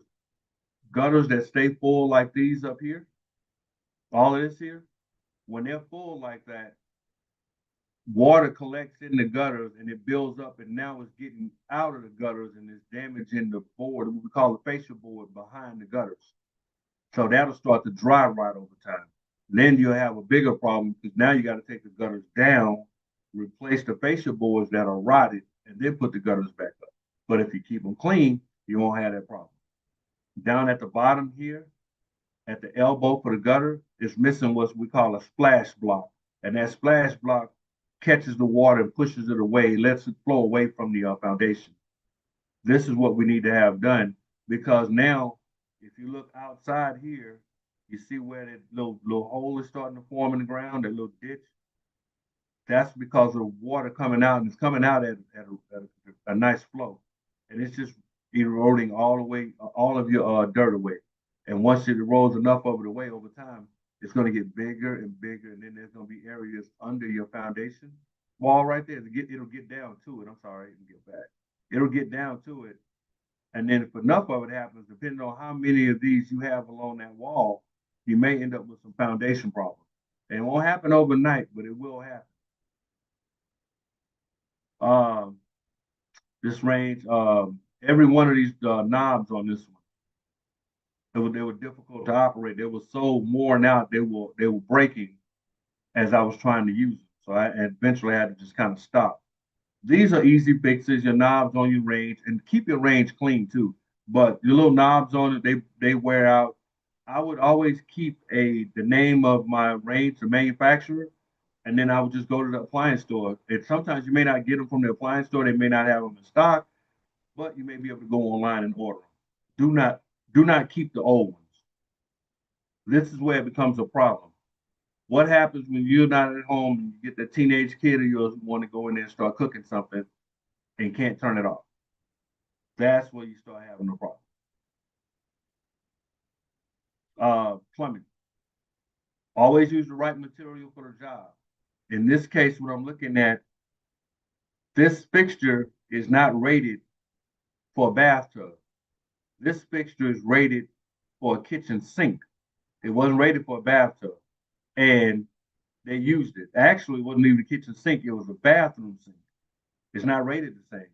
So when you're buying your fixtures that you're going to replace in your home, make sure that they're rated for the right setting. Like that, this one wasn't rated for a bathtub; it was rated for a sink. Another giveaway to it is when you turn the water on, it took forever to fill that up. It took me almost 45 minutes to fill that tub up because the water pressure was so low. It's rated to flow at a different flow rate than what is designed for where it's being used now. So always use the right fixtures. And if you don't know, just ask the person who's in the store that you're into. Like you're in Home Depot or Lowe's, they always have somebody there that can help you. But just ask them before you buy it. Garage doors. Um, Again, always use qualified people. Whoever installed this, they only put one screw on this bracket. You should have had at least three to hold this in place. What's going to happen is when this screw falls out, you're not going to have a good connection right there to support this bar, and you're going to have problems with the garage door. Once it opens, it may open, but it won't close. It's going to struggle to close, and you may do more damage to it than good. But this is something. So again, when you these will break over time. When they break, you can either get the entire panel replaced, or you can go to Home Depot or Lowe's, and they'll sell you what we call it's like a little plate, and you can put that plate, install it along this part, the back of this bracket here, and once you screw it in, it gives you that reinforced support that you need to operate that door. And I almost want to call them blanks, but it's like little spacer plates, and they're metal because I actually used them before and they work pretty good. Let's see, dishwasher. This dishwasher, we had a block drain line on this. So when I'm looking at it, see how the water is flowing back into the sink? That open end needs to be facing the sink because if it's not, and you have a backflow problem on the dishwasher and it's facing the counter, all of that water is going to spray over the counter and onto the kitchen floor. So always have that opening facing the sink. And it's usually caused because you have under your sink, you have a forgot what you call it, but the line is the backflow line is hooked up behind the sink is raised. Well, if you leave that drain line just resting on the floor under the cabinet, you're gonna have a problem, and that's what you don't want. So you want a high loop is what it's called. You keep the high loop raised up, and it'll prevent a block that'll come because the food particles can't get in there and just sit. But if it's just resting on the floor under the sink, more than likely it's going to create a blockage, and that's what we don't want. Um, Can you say that part again? You kind of faded out a little bit I'm sorry. Let's go back. about it being on the floor, and then I Mm-hmm. couldn't hear the rest. Well, you don't want that hose resting on the floor. That hose that's when it's hooked correctly, it's hooked in a position that's called a high loop, and it's hooked up behind the sink in the kitchen. And you'll see that clear hose running under the sink and to the dishwasher. It'll make a connection to the food waste disposal, and that's why you want it connected. You don't want it just resting on the floor of the cabinet in the kitchen because that's when you're going to have your backflow problem because particles and everything get in there and get stopped up, and that's what we don't want. Let's see. Um, termites. Termites. And the first picture here, termites at the foundation. Um, this whole neighborhood later found out, this is North Houston, this whole neighborhood was infested with termites. Um, Matter of fact, the material that they used when they were building the houses out there, the material came in country with termites. So those termites that were there were not part of the U.S. Part of the ecosystem here. They actually came from China. You can't really see where my hand is. And here, I got my hand up here. That rafter here has termite damage. And that building is old, old. That building was built in, if I'm not mistaken, was built like 52 or something like that. Good wood material, but too many leaks, plumbing issues and the roof issues where water was getting in created a home for termites, unfortunately. And here at the lower left, I'm following this little line up. It's like a little faint line there. That's one. There's two. There's three. And here's four. Hey, All of Cliff, those are termite lines. Uh, are you using an external microphone or something like your handheld or I'm just right here in front of my computer. It's doing it again? Huh. yeah, it keeps going in and out. Hmm. Ooh. Let me get a little closer then. Can you hear me now? Maybe if my hands in front of that. Can you hear me now? Yes. Okay, wait a minute. Let me try something. Mm, maybe, just maybe, just maybe. And I can't tell, like even like I can't even. I've been watching you to see Can you hear me now? if it's a certain position that you move into, but Can't hear it me. just kind of You can't hear randomly me. goes in and out. You can't hear me. I hear you saying something, but I can't make out what you say. Oh, you're there? You. Okay, now Can I you can hear me? hear you. Can you hear No, me? barely.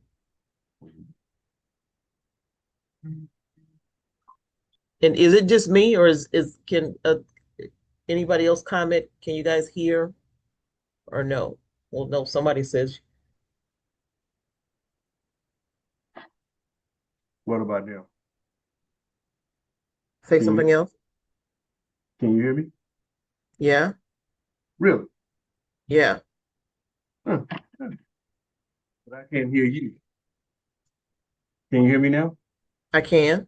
Yeah, I got the speaker in there with the microphone, but I can't hear you. Okay, you're clear now. No, I just turned the volume up. I went in and turned it up.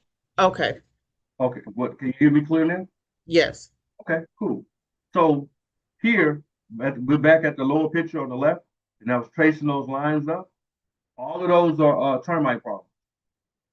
This one line here, one line here, another one here, and another one here. That's termite problems. And this little area right here to the right, that's actually the hearth of a fireplace. And what happened is on the outside, the chimney cap got blown off. So every time it rained, water was getting in, and it just created a home for termites. And they got in and they just ate up all of it. As a matter of fact, that wall, when that all came down, was just completely torn up. All the framing members were torn up. Here, so always get your home, make sure you have adequate pest control at your home. That could have been prevented if they went out there because the chimney cap was sitting in the garage, no, in the backyard. So had the homeowner got out there and just took care of it, we wouldn't have a problem. Here, this is termites because this was done because of poor drainage. So as a homeowner, when you go out there, and sometimes we extend our patios to give us more room for family and cookouts and everything, but the drainage was not good. It was drained. It had a negative slope where it was going towards the home. So every time it rained, the water sloped back towards the home. And this was the out on the other side of that wall was the exterior wall. This was in the garage, and part of that garage stayed flooded, and the other part right here where it didn't flood, but it was enough moisture where the termites could build a colony, and they did some damage in it, a lot, and that was just one of the areas out of about five of them that I took a picture of, but I wanted to keep that one because it was the biggest. Let's see. Huh, let's see. Energy rating. Energy rating reports. I wanted to talk about this because sometimes you can talk to the city too. They can get someone to come out. The energy rating report is a new program that gives the homeowner a custom energy breakdown of their home. The information provided also relates to the tax breaks, the rebates on some appliances, and energy saving maintenance tips for your home. You can go to this website at www.energy.gov. I think that's a great start starting point where you go in and you get the understanding of some of the basics. And the thing is, you may not see all of the savings up front, but you start seeing them on the back end. I'll give you an example. I did some updates in my home, and once I made those changes, I started seeing my utility bills, mainly my AC bills, started going down. I started noticing where I was having to set my AC at 70. I no longer had to set it at 70. I was able to get away with it at 72 or 73. And because of general just basic maintenance, and taking care of those items, using different type of light fixtures, light bulbs in my home. Um, Reducing the number of appliances I had plugged in, and I had a lot, and we typically have a lot. One of the most common ones we have is phone chargers and clocks, and then our televisions, our gaming systems, a lot of that stuff. If you're not using it, unplug it. Just until plug it up when you're ready to use it. Or if there's a switch where you can turn it off, use the switch, turn it off. It makes a big difference. But look at that website, www.energy.gov. Let's see. This is something for any veterans. If you know of a veteran, and this is what we call a HISA program. And it's a federally funded program. It's a grant. It's a grant up to $6,500 for veterans who are in need of home improvements, like to the bathrooms, kitchens, driveways, and the ramps. And I put these in here. It will not cover new construction, walkways to exterior buildings, like you want a walkway to the she shed in the backyard or the workshop, and they won't cover that. It won't cover a spa, hot tub, or a decking. It won't cover that. But this is the website here. So I would get if you can, get a picture of that because it helps. And the reason why I always mention this program is because a lot of veterans don't know about it, and when they reach a certain age, they have to, make some modifications to their home, and that's one of them. That's one of the ways of getting it done.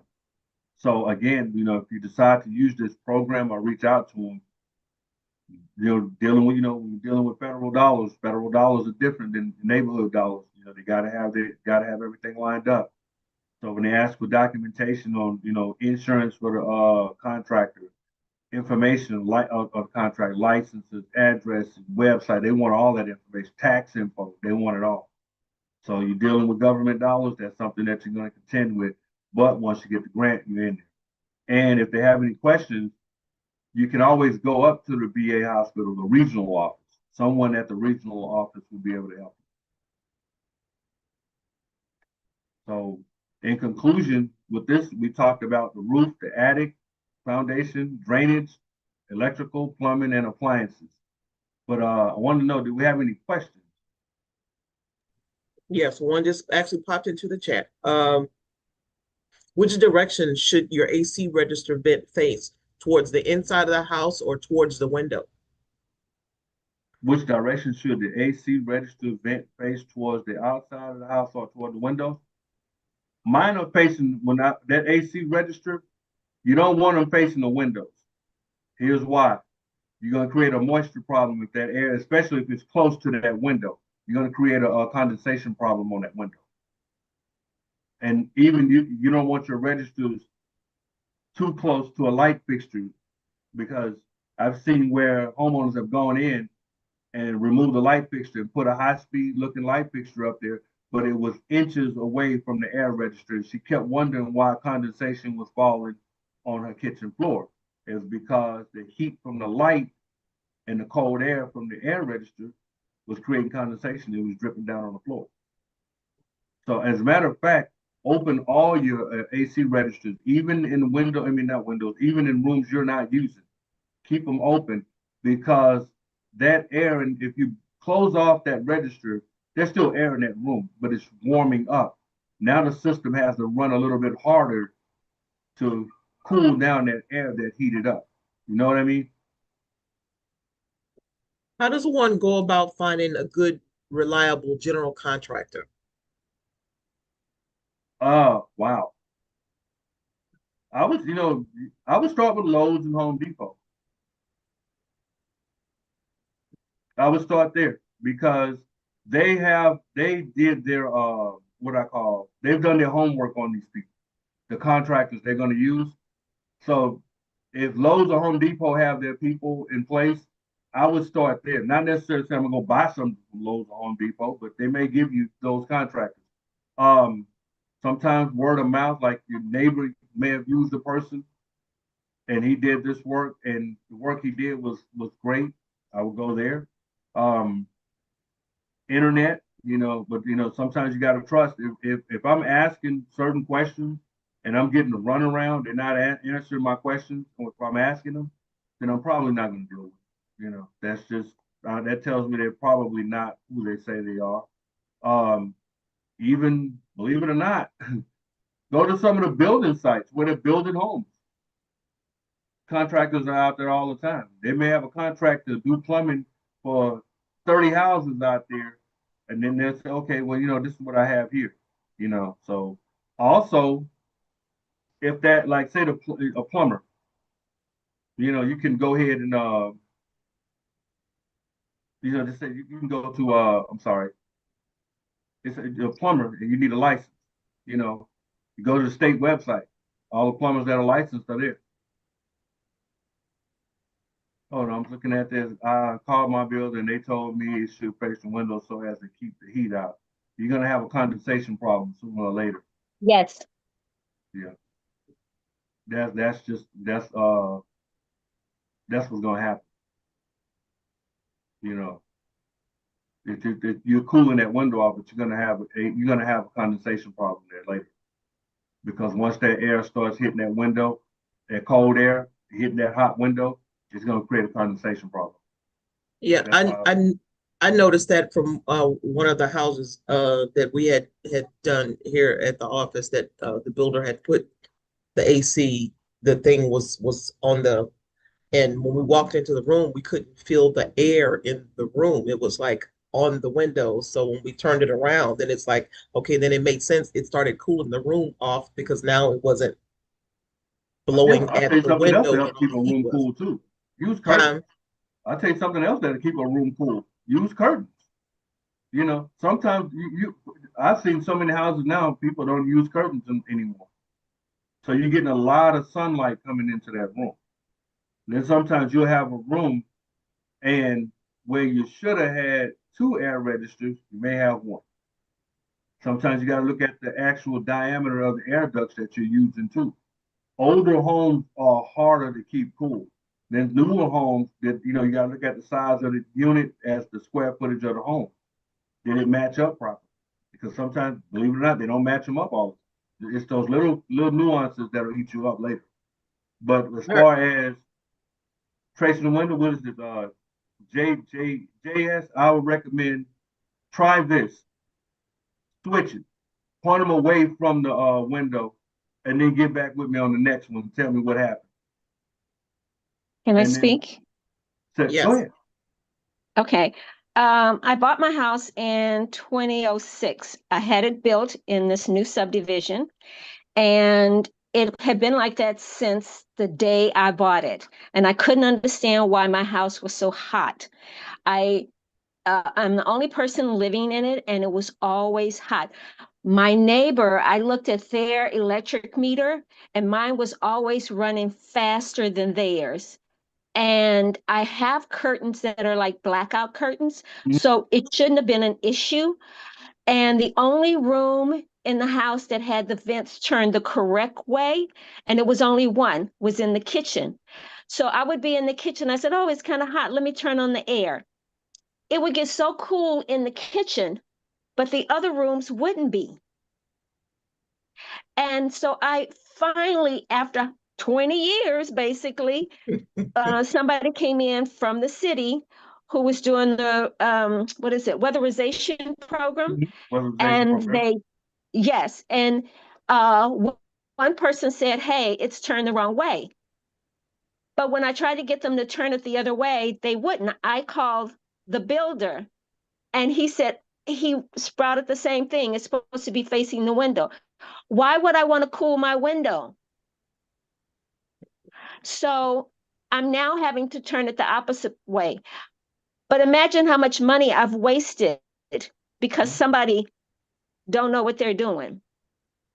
It happens, I just don't, when JS was telling me, JC was telling me, I said, well, that doesn't make sense, and I was like, well, why would you cool the window off? Because you're getting direct heat on that window. I'll tell you something else that'll probably happen to those windows too.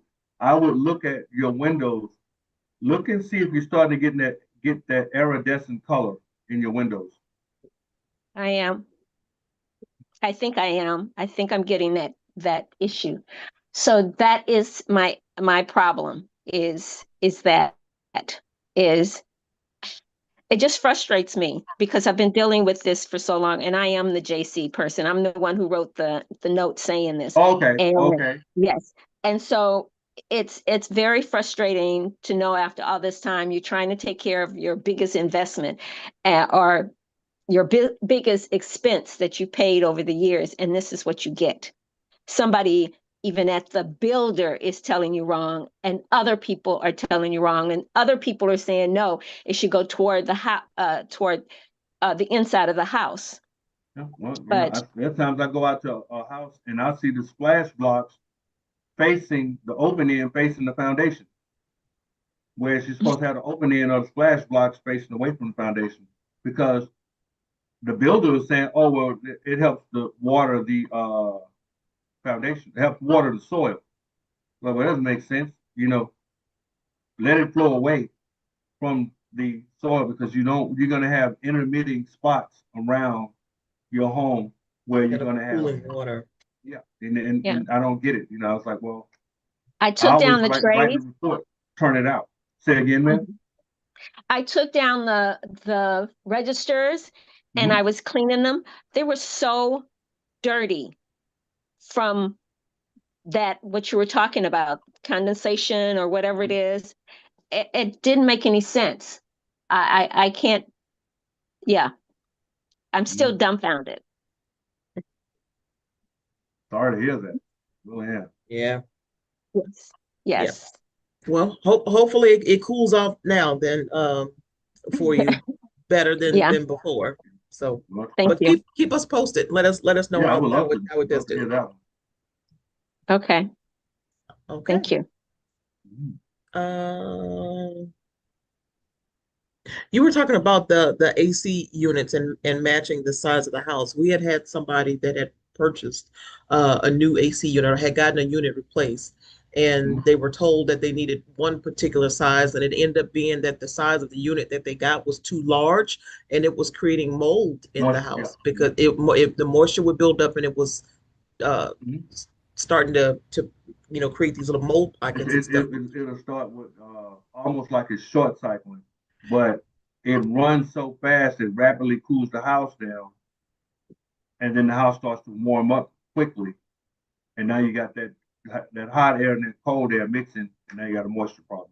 So So is there a formula of like the size of the house for the yeah, size of the usually unit, or usually like how one do you ton know? per 400 square feet. I'm sorry, 1 ton per. 400 square feet. It's either 400 or 450. I got to look at it. Some of them vary, but it's like let's just say 450. 1 ton per 450 square feet.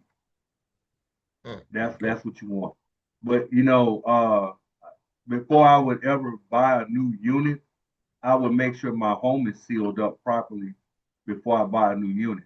That way, when I do buy it, I'm not buying something an oversized unit to cool the house. You know what I mean? And And what basically what I'm saying is you're buying an oversized unit, meaning it's too big for the home, rapidly cooling a house that's a leaky house, a house that's not sealed up good. So I'll tell you, I don't know who talked this lady into it, but I was out there in Rocheron, older home. Someone talked the lady into buying a mid-sized chassis unit. A mid-sized chassis unit is something that you see on a commercial building, on like a strip center. Some of the AC wow. systems just sit up there, and I was like, wow. And I was shocked when I saw it. And she told me, oh yeah, I had to I had to stop using it because my utility bill was so high. And I was, what are you doing with it in the first place? On a residential home, why do you have that? Somebody talked her into it. That's why I would say do your homework, because you got some scoundrels out there. There's no way someone should talk her into buying a commercial unit for a house. It was, mind you, it was an older home. It was in a rural area. It was an older home. Still, that was like, he shouldn't even done that. Hmm. And matter of fact, what I was out, that house had been in a fire. That's what I was out there for. And I often wondered if that AC unit had something to do with it. That was years ago when I saw that. Wow. Okay. I want to also note that all of the documents and things that Cliff was asking you guys to kind of take a picture of and to note, I've got all of those resources and the actual documents and things that are going to be sent out. I did put a copy of the seasonal maintenance in the chat that you guys can click to download, but otherwise I will be sending out a copy of that to you all as well. Make sure I got all the other questions. Um, let's see, I don't see anything else on social media. Great advice. Thanks for the information. This is definitely leading me to making better decisions and more informed decisions. Well, thank you very much. Appreciate that. Any other questions or anything? While we've got our inspector here, our appraisal did have to leave, but she will be back. We're doing these sessions every other month now, so February, March. So we'll be back in April. She'll be back just in time to talk to you guys also about the protest season is going to start for in April, where people are have the deadline. It's up to May 15th, I believe it is, to protest your property taxes. So if there are some renovations and updates or questions in regards to that, she will be able to cover those questions that you have as it relates to upgrades and things that may potentially increase your property tax values. So join us in April for that as well. Okay, I think that's it about it, Cliff. Thank you very much. I really appreciate you. I know that I got you late for an inspection. You're on your way back out. So appreciate you kind of squeezing us in between time Yeah, I to just get pushed it this back for a little information out. while. Again, I'm gonna say this and get out of here. That's because the contractors that were hired to come out to do the job, they dropped the ball. So now I have to go back out there to inspect what they have done and go from there. Mm, So little things make a big difference. indeed, indeed, indeed. Yeah. All right. Well, we want to thank you guys for coming out this afternoon. What we got coming up for next week, we actually have our property tax and valuation presentation next week with the appraisal district and the tax assessor collector's office. Property taxes were due as of the end of January. However, if you've come into some financial issues and you need to make payment arrangements and things, they'll be talking about that. And then also HOA foreclosures. So what happens when your HOA tries to attach a lien or to try to take your property or try to force you to foreclose? What your rights and things are and what that process is like is next Thursday. And if anyone that you guys know of that's interested in home ownership, we have our first time home buyer education class that's on the 28th, next Saturday. We do offer those. Those are once a month. Those are also the HUD certified classes that allow you the opportunity to apply for various down payment assistance programs that are out there. So if you know if anybody's interested in home ownership, then have them give us a call and let us know. In addition to that, we want to make sure that we do our part in helping people with protecting their assets. We are hosting our one of our transfer on death deeds clinics that's going to be on the first part is March the 11th and then March the 21st.